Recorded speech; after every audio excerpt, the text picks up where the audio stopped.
everybody, this is Francesco Abbruzzino, and I am live and unedited with a rogue rant. And today, what am I discussing? The Model State Emergency Powers Act, or the Model State Act, I'll call it, or the State Emergency Act.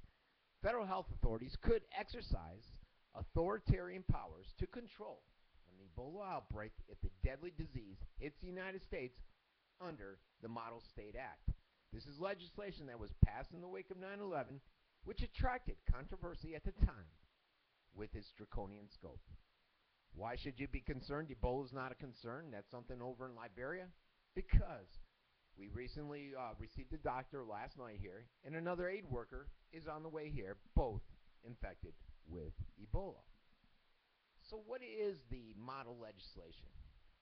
What it does is it increases the state powers to respond to bioterrorism or other outbreaks of disease that the CDC had asked to be passed into law.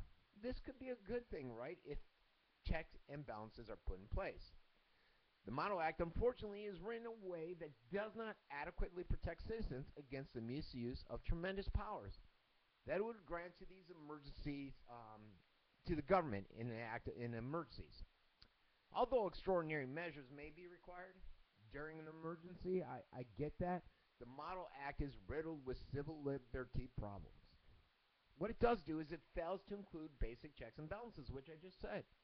That grants extraordinary emergency powers, but the kind that authorities should never have unchecked. Public health authorities make mistakes.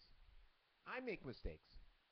Politicians abuse their powers. This is a history of discriminatory use of the quarantine power against particular groups of people based upon their race and national origin.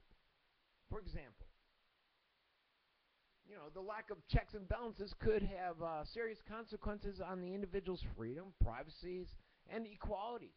And this is a concern. It's a concern, folks. This goes well beyond bioterrorism.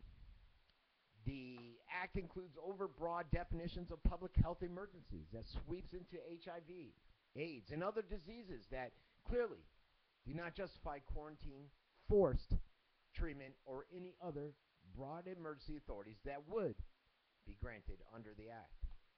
It also lacks privacy concerns, folks. The protections there. The Act requires that disclosure of massive amounts of personal, identifiable health information to public health authorities without requiring basic privacy protections and fair information practices that could easily be added to the bill without detracting from the effectiveness in quelling an outbreak. Basically, the Act is a throwback to a time before the legal system recognized basic protections for fairness, before public health strategies were rooted in voluntary compliance, and before the information age dictated the need for privacy protections of the individual's personal information. With the Ebola outbreak in West Africa, having been declared the worst in history by the WHO, concerns are mounting that the disease could spread via international air travel. And as Drudge stated, I know, Drudge, but maybe this disease, a disease such as Ebola, maybe it could be just one flight away, folks. It's not beyond belief. The Model State Emergency Health Powers Act was drafted during the 2001 anthrax attacks, which since have been adopted in a whole or in part by 33 states. The Association of American Physicians and Surgeons warned that the legislation could turn governors into dictators, something we don't need or want, while constitutional lawyers and the ACLU have labeled it as unprecedented assault on the constitutional rights of the American people. The threat of bioterrorism is a serious concern to each and every one of us. And the government has a responsibility to prevent and respond to these incidents of bioterrorism that could have serious and deadly consequences. Bioterrorism or naturally occurring epidemics warrant extraordinary government action to protect the public health. I get that. I realize this. And the CDC and the drafters of this model legislation are correct that public health law must be modernized in the face of today's terrorist threats.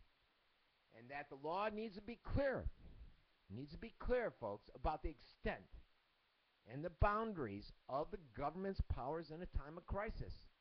Unfortunately, MSEHPA is not confined to achieving those goals. So we should all be concerned, folks. The police state is knocking at our door with this act. For Francesco Abbruzzino, this has been another live and unedited Rogue Rant. Everybody have a great Sunday. I'll see you later.